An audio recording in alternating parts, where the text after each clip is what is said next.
안녕하세요. 메가스터디 오디션 1차 지원 영상 시작하겠습니다. 저는 생활과 윤리, 윤리와 사상을 가르치고 있는 이성민입니다. 시작하겠습니다. 자, 오늘은 윤리학의 분류 단원부터 시작하겠습니다. 윤리학의 분류는 크게 세 가지가 있는데요. 규범윤리학과, 메타윤리학과, 기술윤리학이 있습니다. 이 윤리학의 분류, 이 학적 흐름들을 쟁점별로 잘 정리를 해서 공통점과 차이점을 비교를 하는 것이 이 단원에서 요구되는 역량입니다. 자, 윤리란 무엇일까요?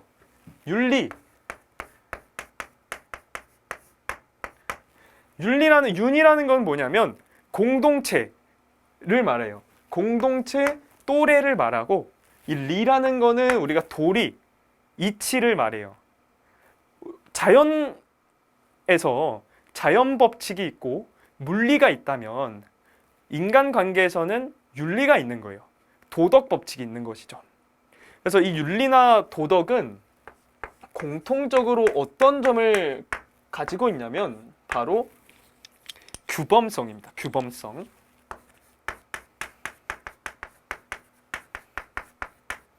규범이란 무엇일까요?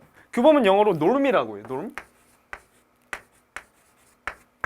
normal, unnormal. 정상적인 것과 비정상적인 것의 구분 기준이고 표준이 되는 거예요. 바람직한 행위나 인간상이 따로 있어요. 선한 행위가 있어요. 훌륭한 인간이 있어요. 그렇지 않고 악한, 나쁜 행위가 있겠죠. 그것의 기준이 뭘까요? 표준이 뭘까요? 그게 이제 바로 윤리가 제시하는 norm입니다. 규범입니다. 자, 그래서 이 윤리나 도덕은 공통적으로 규범성이 있고, 이 윤리라는 것은 어떻게 정의를 내리냐면 결국 당위로서 제시되는 이런 규범 또는 가치의 총체를 말하는 것입니다. 윤리라는 것은 당위로서 표현되는 규범이나 가치의 총체입니다.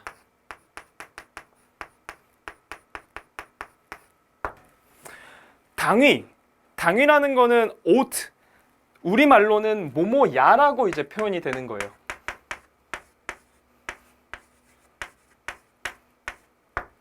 뭐뭐 해야 돼 라는 것이죠.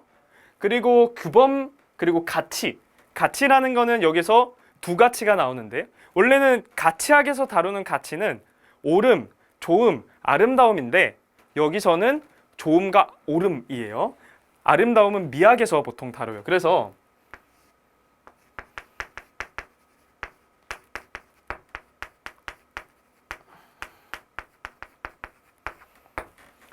이러한 규범 가치 당위로서 특히 이 규범에 초점을 맞춰서 우리가 개인들 간에 모인 사회에서 어떻게 살아야 하는지에 대해서 얘기를 해주는 게 바로 윤리학이다. 그래서 이 규범을 제시해 준다라는 점에 초점을 맞춰서 우리 이제 규범 학문으로서 윤리학이 학문 체계로서 어떤 특징을 지니는지를 좀 볼 거예요. 자, 그래서 이 규범 학문으로서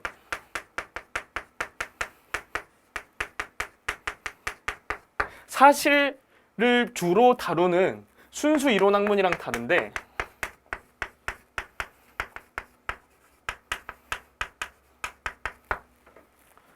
규범 학문으로서의 윤리학은 보통 가치, 규범, 당위를 제시한다라고 보시면 돼요.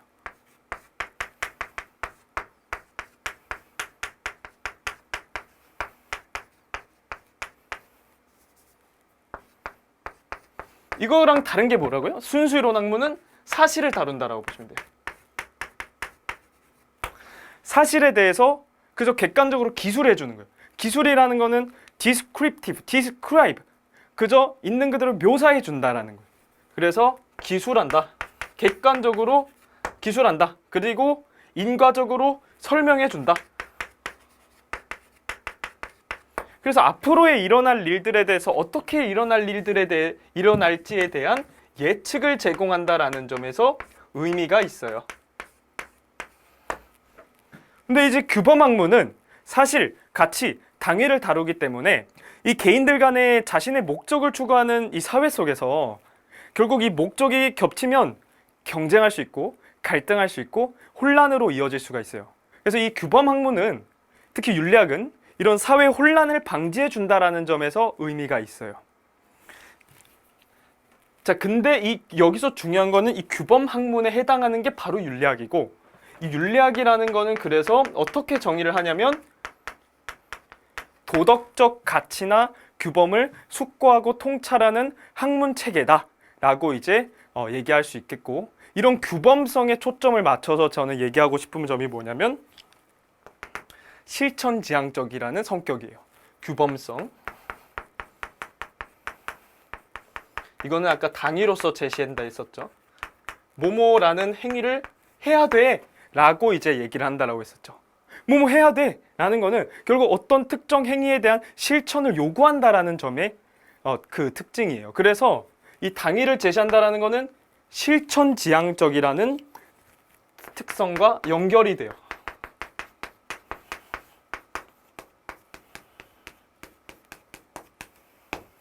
실천지향적이다. 이 실천지향적이라는 거는 매우 중요한 성격이에요. 우리가 규범학문 자체가 가지는 실천지향적, 실천적 성격은 규범학문에 해당하는 학문학적 흐름 중에 실천규범학문, 실천규범윤리학만 해당하는 특징이 아니라 이론규범윤리학도 이런 실천지향적인 성격이 있다라고 생각을 해주시면 돼요. 이러한 어떤 규범성을 지니는 이 규범윤리학부터 윤리학의 분류에 대해서 본격적으로 설명을 시작할게요. 규범윤리학이다.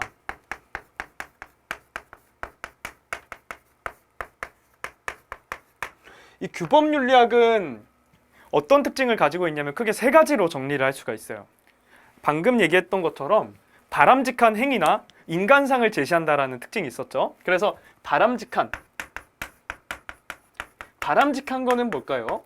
바람직한, 바라는 게 마땅한, 이게 선하다는 거예요. 이거를 제시를 해준다는 거예요. 예를 들어서 유용성을 낳는 행위가, 쾌락을 낳는 행위가, 행복을 낳는 행위가 선한 행위인 거야.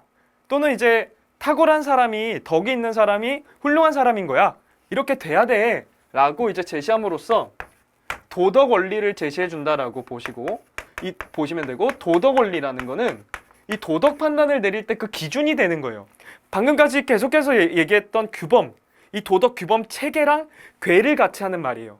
도덕 원리라는 거는. 그래서 이 도덕 판단을 내릴 때 도덕 원리는 이 도덕 판단에 반드시 필요하다, 이 필요성을 인정한다라는 거를 그 특징으로 우리가 잘 알아야 되는 것이고, 그 다음에 이런 도덕 원리를 바탕으로 문제에 대한, 도덕 문제에 대한 또는 도덕 딜레마에 대한 해결을 지향한다라고 보시면 돼요. 도덕 문제에 대한 해결 지향. 도덕 문제의 해결을 지향한다.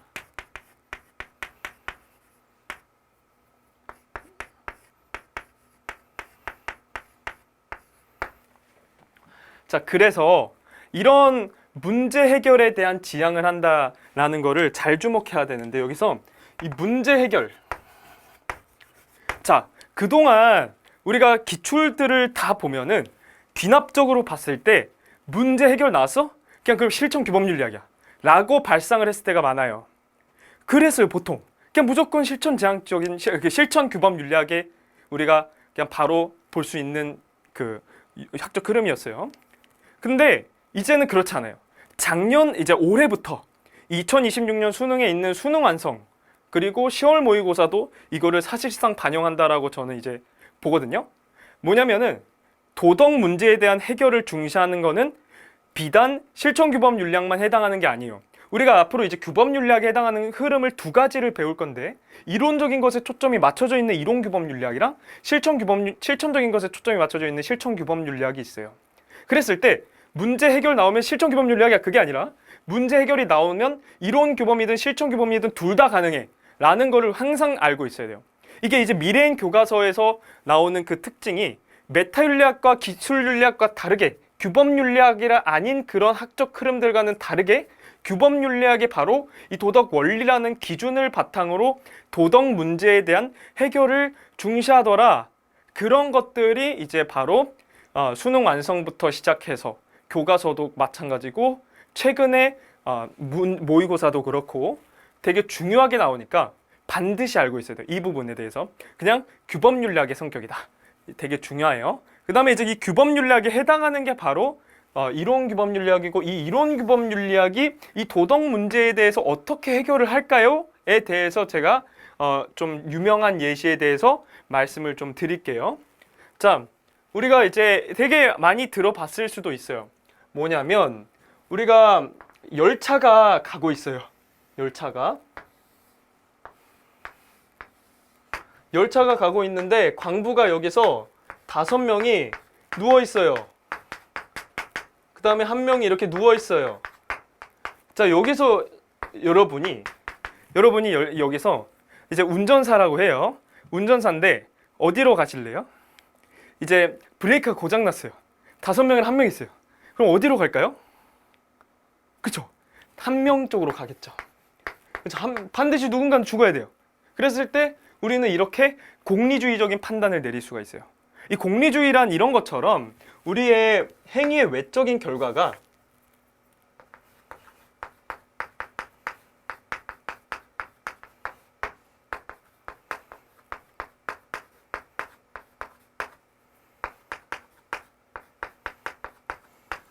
유용성을 지니느냐, 유용성 공리를 뭐냐면 유용성의 원리,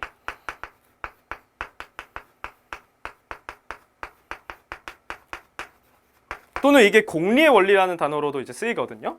공리의 원리, utility라는 말인데 결국 최대 다수에게 최대 행복을 주었어?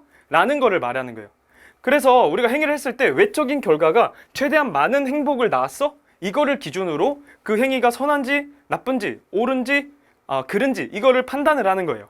자, 그랬을 때 이걸 기준으로 하면은 우리는 어디로 간다? 한 명 쪽으로 간다 라고 이제 볼 수가 있겠죠.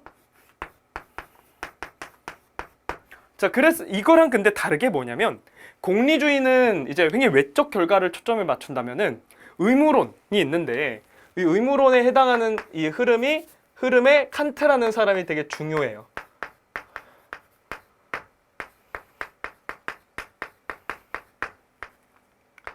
이 칸트라는 사람은 행위의 내적인 의도나 동기가 중요한 거야 라는 거예요. 예를 들어서 너는 그 행위를 왜 했어? 이 행위자가 특정 행위를 했을 때 그 행위를 왜 한 거야? 뭘 목적으로 한 거야? 의도나 동기가 중요하다는 거예요.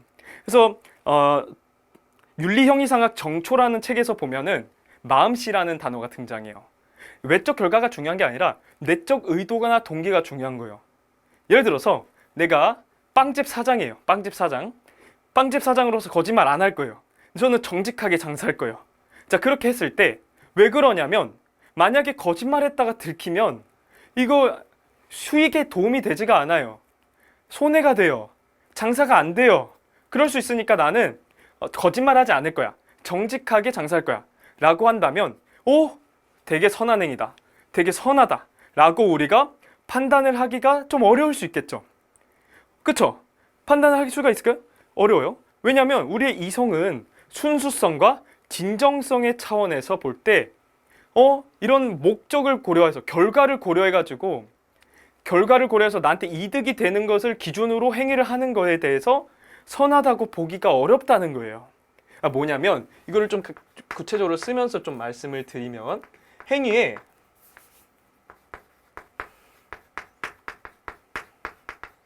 내적 의도나 동기가 있는데 이 의도나 동기가 뭐여야 되냐면 선의지여야 돼요. 선의지가 뭐냐면 결과를 고려하지 않고 그 행위를 하는 거예요. 예를 들어서 거짓말하지 말아라는 의무가 있어요. 도덕 법칙이 있어요. 그 도덕 법칙이 옳으니까 그냥 하는 거예요. 무조건적으로 하는 거예요. 그게 옳으니까 순수하고 선한 의지로, 순수하다는 건 뭐예요? 결과를 고려하지 않는 거예요. 내가 정직한 거는 나중에 돈 벌려고 행복하려고 하는 거예요. 그게 아니라는 거예요. 내가 도덕 법칙을 지키는 게 그냥 그게 마땅하니까, 그게 옳으니까 무조건 정직하게 하는 거야. 거짓말하지 마라라는 명령이 맞으니까 나는 거짓말하지 않는 거야. 라는 게 바로 우리가 순수하고 선한 의지라는 거죠. 그게 이제 선의지가 의도 동기여야 된다라는 거예요. 선의지. 뭐에 대해서? 도덕 법칙에 대한 선의지. 이거를 유명한 말로 정언명령이라고 해요. 정언명령. 정언명령은 이 정언은 무조건적이라고 번역을 해주시면 좋겠어요. 이렇게 번역을 해주신 교수님이 계신데 저는 그게 되게 탁월한 번역이라고 생각하거든요. 그래서 정언은 그냥 무조건이다, 무조건적이다 라고 이제 생각을 해주시면 되고, 이게 바로 도덕 법칙이에요.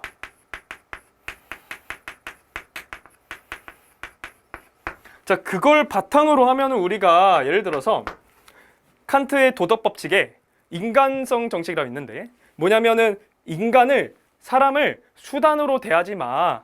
그러니까 수단으로만 대하지 마. 목적으로 대우해야 돼. 반드시 목적으로 대우해야 돼. 이렇게 이제 볼게요. 그랬을 때 우리가 이 5명이랑 1명으로 갈 때 어떻게 해야 될까요? 수단으로 대하지 말아야 돼. 인간을 수단으로 대하지 말고 여기서 어떻게 가야 될까요? 그쵸? 모르겠죠. 모른다는 표정이 보여요. 그래서 모른다는 게 바로 정답이에요. 모른다. 이처럼 이 의무론의 칸트의 이론은 이 보편적인 도덕 원리를 제시를 해줘요. 정언명령, 어디서든 쓸 수 있는 그 도덕 법칙이라는 보편적 도덕 원리를 제시를 해줘요. 그러니까 우리는 윤리 생활을 할 때 이 안정적으로 도덕 생활을 할 수가 있어요. 거짓말 하지 마라. 그냥 거짓말 하지 않는 거예요. 안정적으로 생활을 할 수가 있다라는 거예요. 그렇지만 이거는 한계가 있어요. 이 구체적인 상황에 대해서 던져졌을 때 우리가 어떤 판단을 내려야 해 하는 그 유연성에 있어서 이거에 대해서 대답을 제시하기가 어려워요. 어떻게 이제 둘 다 죽여야 되는 상황에서 구체적인 상황에 대한 해결은 어렵네. 보편적인 도덕 원리라서 도덕 생활에 도움을 주기는 하지만, 자, 그것과 다르게 이런 구체적인 상황을 고려해서 도덕 판단을 근데 내려야 돼. 그런 어떤 구체적인 맥락을 중요하게 생각을 해야지, 이것처럼 행위에 대해 초점을 맞춰가지고 행위에 대한 보편적인 그냥 원리를 바탕으로 그냥 어디서든 무조건 유용성의 원리 또는 무조건 도덕 법칙, 이걸 기준으로 판단을 하는 게 아니라 이런 구체적인 상황과 맥락을 고려를 해줘야 돼. 이런 게 이제 바로 덕윤리적 관점이거든요. 예를 들어서 좀 쉽게 말씀드리면, 엄마가 이 한 명이 우리 엄마예요. 만약에 그러면은 어디로 갈래요? 가실래요? 그쵸? 우리 5명으로 가겠죠. 그쵸? 5명. 그쵸? 한 명으로 안 가고 5명으로 간다니, 그 사람은 정말 나쁜 사람이야. 나쁜 행위를 한 거야. 그건 틀린 거야. 라고 우리가 판단할 수가 있을까요? 어렵겠죠. 그렇겠죠. 이런 게 바로 이제 덕윤리적 관점이라고 보시면 돼요. 덕윤리는 이처럼 앞에 있는 윤리학들은 모두 행위에 초점이 맞춰져 있다면, 이거랑 다르게 행위자의 초점에 맞춰져 있는 게 덕윤리고, 행위자의 어떤 점에 맞춰져 있느냐, 성품에 초점이 맞춰져 있다라고 보시면 되는데, 이 성품 품성은 덕이 있어야 돼요. 이 성품 품성이 유덕해야 된다. 유덕성이 있다라는 게 매우 중요한 기준이에요. 무엇인가? 덕이란 뭘까요? 덕이란 아랫대, 즉 기능적 탁월성을 말해요. 인간의 기능이 뭘까요? 인간의 기능은 이성이에요. 인간 고유의 사유하는 능력이 인간이 갖고 있는 특징인 것이죠. 인간의 기능이 탁월하다는 건 뭐냐면, 이런 이성이 탁월해서 지혜가 있는 사람을 말하는 거예요. 지혜롭게 말과 행동을 하는 사람을 말하는 것이죠. 그럼 그 사람이 지혜로운 사람인 걸 우리가 어떻게 알 수 있을까요? 그 사람이 상황에 던져졌을 때, 구체적인 상황에 던져졌을 때 어떻게 말과 행동을 하는지를 통해서 우리는 그 사람이 지혜로운 사람인지를 알 수가 있어요. 예를 들어서 우리가 이제 부모님 앞에서 하는 말과 행동이 있어요. 선생님 앞에서 하는 말과 행동이 있어요. 친구들 앞에서 하는 말과 행동이 있어요. 그랬을 때 모두 똑같아요. 만약에 그런 사람이 지혜로운 사람이라고 할 수 있을까요? 그렇지 않겠죠. 지혜로운 사람이라는 것은 그 상황에 가장 최선의 말과 행동을 하는 사람이에요. 그 상황에 가장 적절한 말과 행동을 하는 사람이에요. 그러니까 이 유덕성이라는 거는 이런 구체적인 상황에 따라 달라요. 그래서 되게 케바케예요. 구체적인 상황과 맥락을 바탕으로 그 사람의 행위를 판단을 내려야 돼. 그냥 간단하게 보편적인 도덕 원리, 예를 들어서 정언명령, 그 사람이 의무 지켰어? 또는 그 사람이 유용성의 원리, 행복을 많이 나왔어? 그렇게 이제 기계적으로 상황에 따라 그 기준을 갖고 적용하는 게 아니라 이 구체적인 상황에 따라서 케바케가 있는 거야. 그 상황에 따라서 다르게 우리가 종합적으로 고려를 해서 그 사람의 행위를 도덕 판단을 해야 그게 정확한 도덕 판단인 거야 라는 것이 이제 덕윤리적인 관점이에요.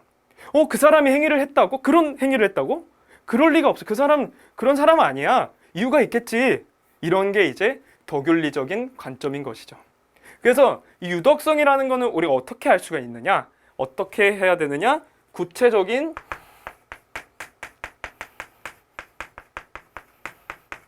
상황과 맥락과 관계를 통해서, 그리고 관계를 통해서, 이 관계는 인간 관계를 말해요. 부모님, 선생님, 친구. 이거를 종합적으로 고려를 해야 도덕 판단을 내릴 수가 있고, 이게 이제 5명으로 갈 수 있는 가능성이 생긴다라고 보시면 돼요. 자, 그랬을 때 우리는 이처럼 이 이론 규범 윤리학에 따라서 도덕 판단이 각기 다르다라고 볼 수가 있는 거예요. 그리고 그 도덕 판단을 내릴 때 근거가 되는 기준도 각각 다르다는 걸 알 수가 있어요. 우리가 앞으로 얘기를 하는 것은 이런 학문학적 흐름이 바로 이론 규범 윤리학이고,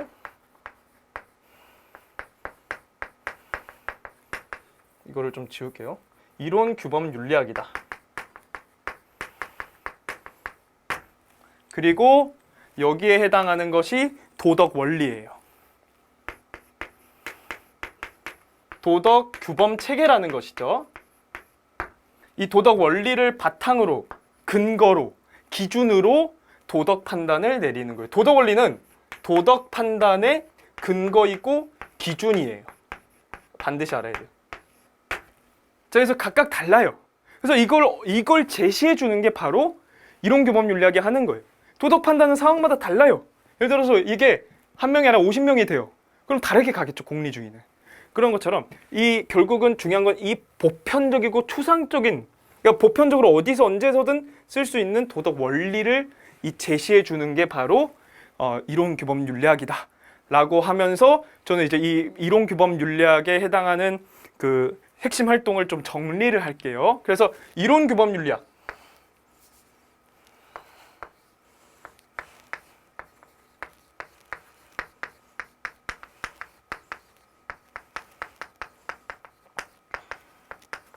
이론 규범 윤리학의 핵심 활동으로 하는 것은 뭐냐면, 이런 것처럼 보편적이고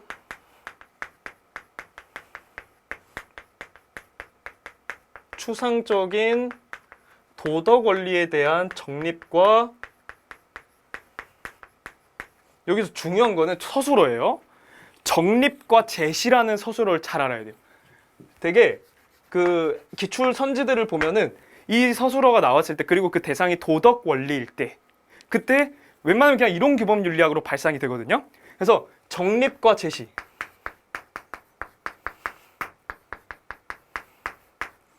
이게 중요하고, 이런 어떤 도덕 원리가, 이 정립과 제시는, 도덕 원리는 아까 얘기했던 정언 명령과 유용성의 원리를 말하는 거예요. 좀 구체적으로 말하면 정언 명령과 유용성의 원리, 이것과 함께 이 도덕 원리에 대한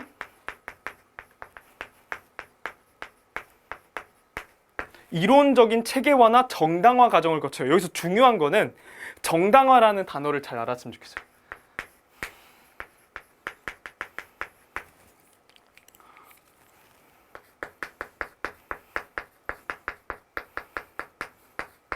우리말의 핵심은 다 끝에 있으니까 항상 이 서술어에 초점을 맞춰서 공부를 하셔야 돼요. 이 정당화나 체계화가 주로 핵심 활동으로 하는 것인데, 정당화가 뭘까요? 근거를 들어서 주장을 하는 거랑 연결되는 말이에요. 그러니까 이 정당화라는 거는 결국 비슷한 말이 뭐냐면 추론이라든지 우리가 앞으로 계속 추론, 도덕적 추론, 도덕적 추리 이런 단어를 볼 거예요. 또는 추리라든지 또는 이제 논증이라든지 이 단어랑 결국은 궤를 같이 하는 말이다. 자, 추론, 추리는 어떤 거냐면은 둘 다 이제 전제에서 이거 좀 지울게요. 전제에서 결론을 뒷받침해 주는 것이라고 볼 수가 있어요. 전제에서 결론을 뭐냐면 전제에서 결론을 또는 정당화나 논증은 근거를 들어서 주장을 뒷받침해 주는 거예요. 근데 여기서 중요한 거는 이 관계예요. 이 관계가 근거가 주장을 어떻게 뒷받침해야 돼요? 충분하게 뒷받침해 줘야 돼요. 충분하게. 다른 게 필요하면 안 돼요. 충분하게 뒷받침해 줘야 돼요.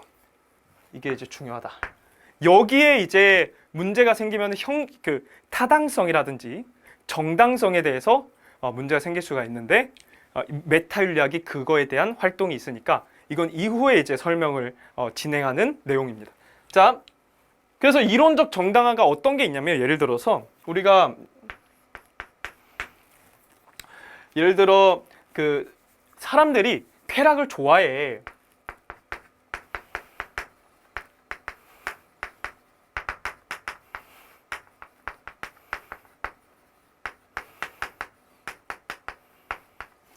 그래서 쾌락은 선이야.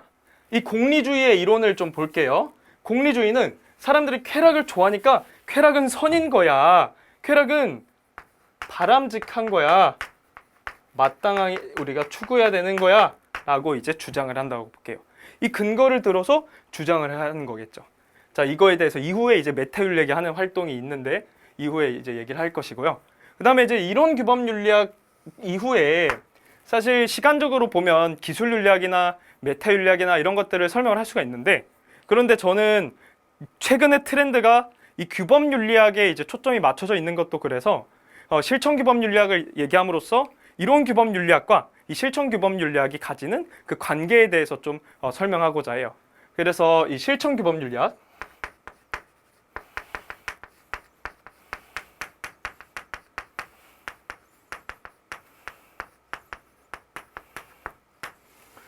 실천 규범 윤리학은 배경부터 잘 알아야 돼요.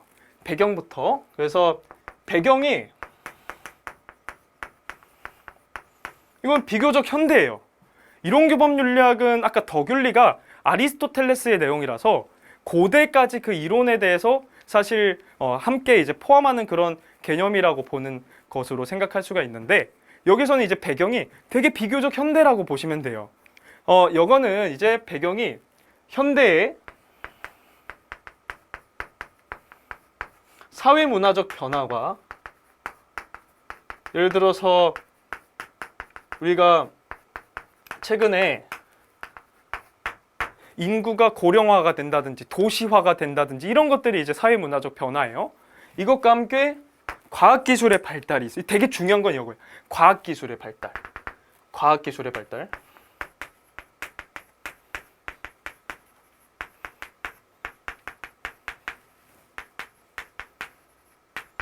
과학기술이 우리가 이제 통제가 할 수 없을 정도로 힘이 커졌어요.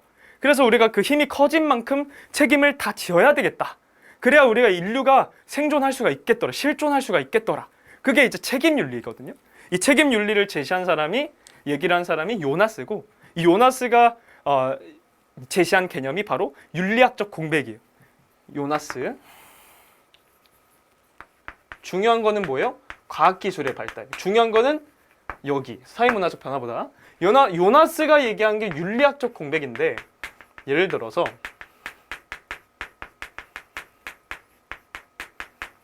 잘 따라오고 계시죠? 자, 그래서 이 윤리학적 공백은 우리가 시간이 지나면서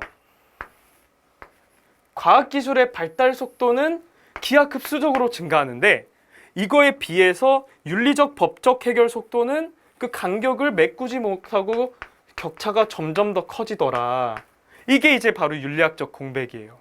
자, 예를 들어서 우리가 이제 기존에는 낙태가 잘 안 됐어요. 낙태를 잘 못했어요. 근데 과학기술이 발달돼서 낙태를 더 잘 할 수 있게 됐어요. 그러면 이게 이제 도덕 문제가 생겨요. 낙태를 해도 될까? 그동안은 낙태에 대한 도덕 판단이 뭐였을까요? 나쁜 거였어요. 나쁜 거. 아까 제가 의무론에 대해서 얘기를 했는데 칸트와 함께 의무론에 해당하는 게 이제 자연법 윤리라고 이후에 우리가 배울 내용인데 여기서는 이제 인간이 이성을 갖추고 있다면 누구나 납득할 수밖에 없는 도덕이란 게 있는 거야 라고 제시를 한 게 바로 이거예요. 무고한 인간을 해치는 것은 악이야. 자, 예를 들어서 무고한 인간을 해치는 것은 이거는 나쁜 거야. 근데 이제 낙태는 뭐야? 무고한 인간을 해치는 거야.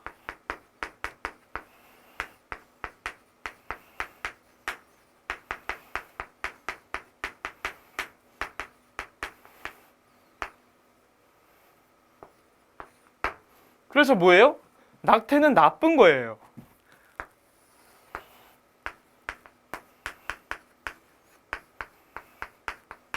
이게 이제 기존의 도덕 판단이에요. 근데 여기서 문제가 생겨요. 낙태가 여기서 중요한 건 뭐냐면 역을 건드리는 게 아니에요. 역을 건드리는 건 항상 낙태가 나쁜 거, 그러니까 낙태가 무고한 인간을 해치는 걸까? 낙태가 무고한 인간을 해친다는 거는 낙태가 살인이라는 말이거든요. 낙태는 살인이야. 그럼 이거는 낙태는 살인인 거는 태아가 인간이라는 걸 전제하는 거예요. 그럼 태아가 인간일까? 라는 거가 이제 중요한 질문인 거예요. 우리가 언제부터 인간이지? 인간의 정의가 뭐지? 수정했을 때부터 인간인가? 착상했을 때부터 인간인가? 태아기부터일까? 배아기부터일까? 아니면은 분만해서부터일까? 인간이 언제부터 인간이지? 그게 이제 문제가 되는 거예요. 그걸 알려면은 기존에 이제 철학자들이 책상 앞에서 사색을 하면서 이게 도덕 기준인 거야. 유용성의 원리 뭐 이런 것처럼 도덕 판단을 내리는 기준을 제시하는 기존의 철학자들이 하는 활동에 국한되는 게 아니라 이 의료계에서는 언제부터 인간이라고 얘기하는 거야? 이런 것들에 대해서 서로 교류하고 협력하고 연계해서 소통하는 것이 필요한다는 거예요. 그러니까 기존의 도덕 원리만으로는 해결되지 못하는 현실의 구체적인 문제가 있는 거예요. 이거에 대해서 기존의 도덕 원리만 필요한 게 아니라 사실적 지식이 이제 필요해진다라는 거예요. 자, 이걸 좀 정리하면서 얘기를 할게요. 이런 것처럼 우리가 이제 도덕 원리가 있었는데 이 도덕 원리, 이론 규범 윤리학을 말하는 거예요. 도덕 원리 또는 도덕 이론. 도덕 이론을 가지고 했을 때 구체적인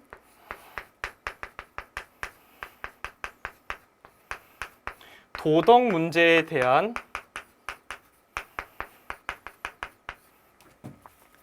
이거에 대한 실천적이고 실제적이고 실질적인 실제적이고 별표를 좀 빨간색으로 좀 치면은 실제적이고 실천적이고 실천 지향적이고 그리고 이거랑 궤를 같이 하는 말이 실질적 해결. 이거랑 이제 궤를 같이 하는 실질적. 이거를 해결을 해야 돼 라고 봤을 때 이것만으로 충분하지 않다는 거예요.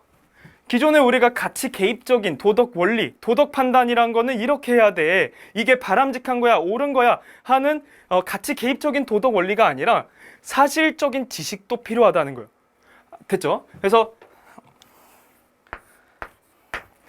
사실적, 전문적 지식이 필요하다. 별표.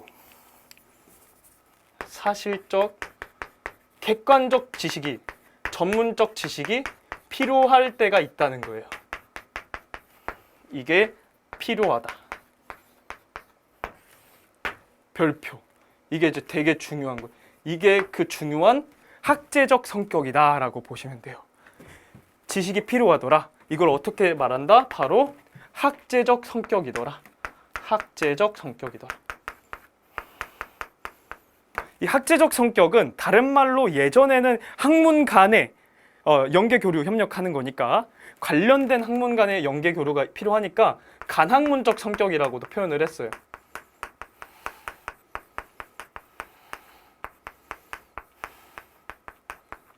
이거는 어떤 내용이냐면 관련된 학문 간의 관련된 학문의 연계라든지 교류라든지 협력이라든지 이게 필요하던 거예요. 연계나 교류나 협력이나 소통이나 대화나 이런 것들이 이제 필요해지게 됐더라. 별표. 기존에 문과에 해당하는, 철학에 해당하는 이 윤리학에 대한 이론 정립, 이게 이제 기존의 철학자들이 한 활동이었다면 이제는 인간이란 언제부터 인간이야? 라는 어떤 의료계에 있는 지식도 필요하게 된다는 거예요. 생명과학계, 생명공학계 이런 과학계에 해당하는 학문들의 연계 협력이 필요하게 된다는 거예요. 그래서 이 관련 학문은 보통 어떤 게 있냐면 의료계가 되게 대표적이고, 의료계라든지 생명공학계라든지 생명과학계라든지, 또는 실제로 미국에서는 생명윤리위원회 관련해서 철학과 교수님도 들어가시는데 목회자분들도 들어가시거든요. 그거는 이제 뭐예요? 종교계의 협력도 필요한 거예요. 종교계.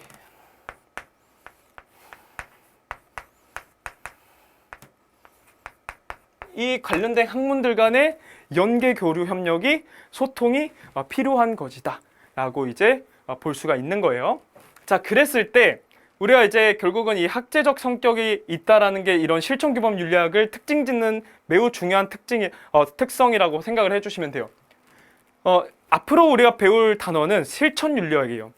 생활과 윤리나 현대사회와 윤리, 이거를 결국은 선택을 해서 이 강의를 들으실 텐데, 결국 대부분의 이 단원들이 결국은 앞에 있는 이론규범 윤리학, 즉 동양윤리라든지 서양윤리, 칸트라든지 공리주의라든지 유교라든지 이런 것들을 좀 앞에서 좀 빡세게 배울 거예요.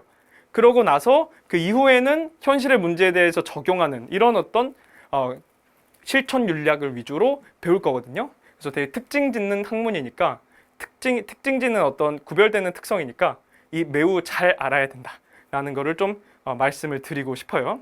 자, 그래서 앞으로 우리가 이제 좀 얘기하고 싶은 건 뭐냐면은, 이 실천규범 윤리학과 이론규범 윤리학은 그럼 어떤 관계일까? 이거를 좀 설명을 좀 얘기를 하고 싶어요.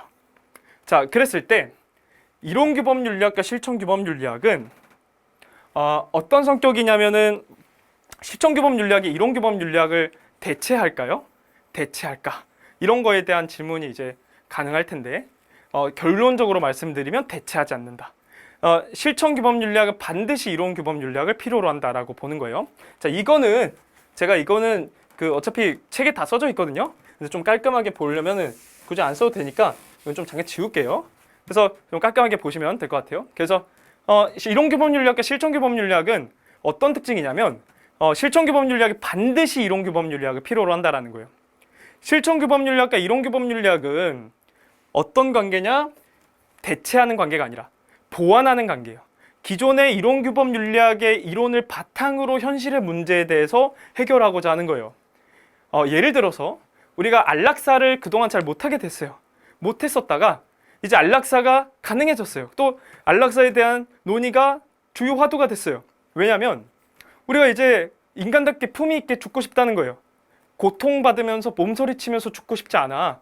존엄하게 죽을 권리가 있어 라고 하면서 뭐 독극물을 주입한다든지 산소호흡기를 뺀다든지 그런 어떤 과정을 통해서 인위적으로 죽을 수가 있다는 것이죠. 자, 이거에 대해서 기존의 도덕 이론은 어떻게 판단을 내릴까요? 공리주의는 칸트랑 달라요. 공리주의 같은 경우는 우리가 존엄사를 인정해주면, 안락사를 인정해주면은 사람들이 이 존엄하게 죽는다고 하고 거기에 있는 그 장기들을 결국은 의사들이 다른 사람들에게 이식을 할 수가 있거든요. 그래서 유용해요. 좋아요. 우리가 결과가 되게 좋은 결과를 줄 수가 있어요. 도움돼요. 그래서 공리주의는 예외적으로 허용할 수가 있어요. 그러니까 행복을 많이 줄 수가 있다는 거죠. 근데 칸트는 그렇지 않아요. 칸트는 행복보다 중요한 게 도덕이야. 도덕을 지키고 나서 행복을 지키는 게 중요한 거야. 옳음이 좋음보다 중요한 거야 라고 보는 거예요. 그래서 이 옳음이라는 거에 해당하는 게 바로 생명이 존엄하다는 거예요. 우리가 장기 이식을 위한 인간 생명의 수단화가 옳을까? 그렇지 않다라는 거예요. 인간은 수단으로 보면 안 된다는 거예요. 그래서 칸트는 의무론적으로 이거에 대해서 반대를 해요. 안락사에 대한 입장도 결국은 의무론이랑 공리주의랑 원칙적으로 금지하고 예외적으로 허용할 수 있다. 이렇게 이제 갈려요. 그런 거를 우리가 앞으로 배울 거예요. 그게 이제 실천규범윤리학에서 하는 활동들 중 하나예요. 그래서 이 실천규범윤리학은 결과적으로 이론규범윤리학을 빼버리는 게 아니에요. 지금 충분하지 않다고 했어요. 그렇지만 필요해요. 필요하고 이거를 응용하고 적용하는 거예요.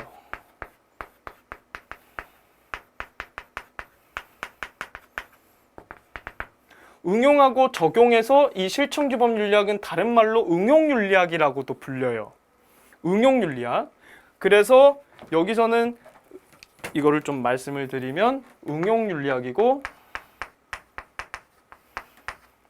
이론규범윤리학과 실천규범윤리학은 이처럼 대체적인 관계가 아니라 상호 보완적인 관계고 그리고 유기적인 관계라고 볼 수가 있는 거예요. 뭐가 아니라 독립적이거나 또는 모순적이거나 또는 대립적인 관계가 아니라 바로 상호 보완적이고 유기적이다 라고 이제 볼 수가 있다라는 것이죠. 됐죠? 그래서 이게 이제 중요한데 우리가 이론규범윤리학과 실천규범윤리학은 그래서 얘기하고 싶은 거는 보편적이고 추상적인 도덕 원리라는 것은 뭔가 보편의 반대가 구체라는 단어가 보통 많이 나오거든요, 앞으로. 그리고 추상적이라는 단어도 구체적이라는 말의 반대예요. 보면은 이거랑 이제 다른 게 뭐냐면은 보편적인 거랑 여기 구체적인 것이 이제 이렇게 다르거든요. 그쵸? 구체적인 거. 그 다음에 도덕 원리에 대한 이론적 체계화, 정당화라고 했잖아요. 이게 바로 뭐랑 다르냐면은 실제, 실천적 이거랑 다르거든요. 그러니까 이론과 실제, 이론과 실천 이런 것들은 이제 대리어로 많이 쓰여요. 우리가 이제 결국은 대비되는 특징이 있으니까 뭔가 이거는 아예 대립적인 관계 아니야? 이렇게 생각할 수 있지만 이론규범윤리학과 실천규범윤리학은 절대 대립적인 게 아니다. 대체적인 게 아니다. 모순적인 게 아니다. 보완적인 거다. 기존의 실초 이론규범윤리학을 반드시 필요로 한다. 라고 이제 볼 수가 있는 거예요. 그래서 이 단어들을 잘 가져가야 되고 특히 이거를 잘 나타내는 특징들이 바로 이런 거예요. 뭔가 문제 해결이 나오면 그냥 실천규범윤리학 아니야? 라고 초점이 맞춰져 있을 수 있는데 여기서 우리가 알아야 되는 거는 얘네가 하는 핵심 활동이 다를 뿐이지 이것과 이 도덕적 원리에 대한 정립과 이론적 정당화에 초점을 맞추는 것이고 핵심 활동으로만 우리가 취한 것이지 또는 도덕 원리에 대해서 구체적인 도덕 문제에 대한 해결에 대해서 초점을 두느냐만 다를 뿐이지 이거는 결국에는 대립적인 게 아니라는 거예요. 공통적으로 결국 규범윤리학인 거예요. 어디에 초점을 맞추느냐만 다를 뿐이에요. 그래서 공통적으로 문제 해결을 중시하는 거예요. 문제 해결을 중시해요. 도덕 딜레마, 문제. 그래서 아까 5명 1명 이것도 이론규범윤리학에 대한 내용이었잖아요.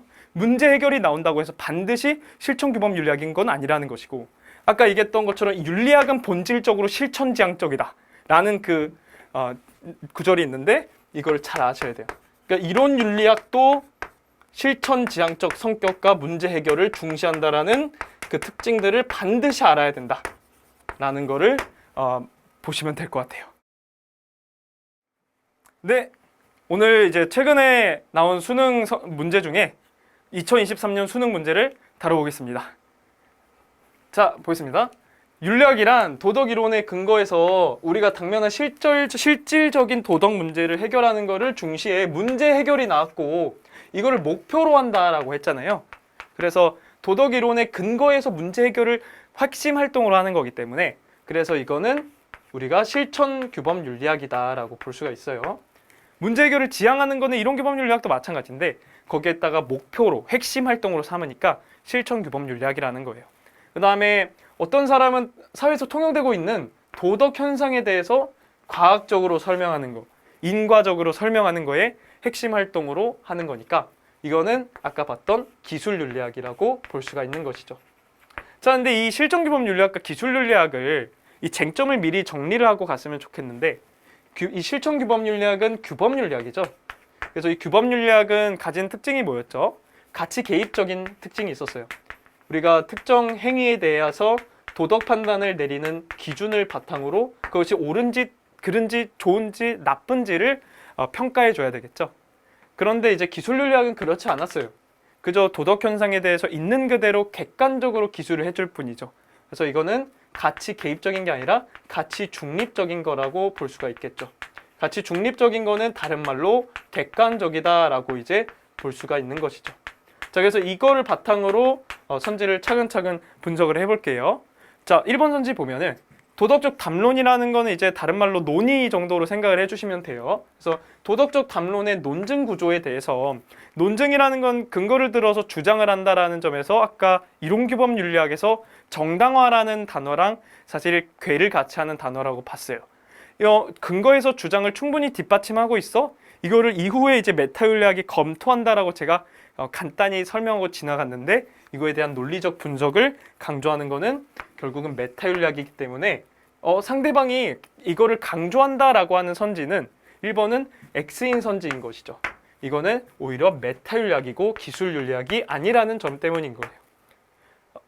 그리고 이거는 이제 시간 관계상 이후에 다루는 내용이고 오늘은 여기를 다루지 않았어요. 그 다음에 도덕 판단의 표준에 대한 체계적인 이론의 정립이다. 그래서 판단의 표준, 아까 표준, 기준, norm, 규범이라고 이제 제가 정리를 했고 이론적 체계화가 초점이 맞춰져 있다라고 했고 그리고 도덕 원리에 대한 정립을 중요하다라고 했었죠.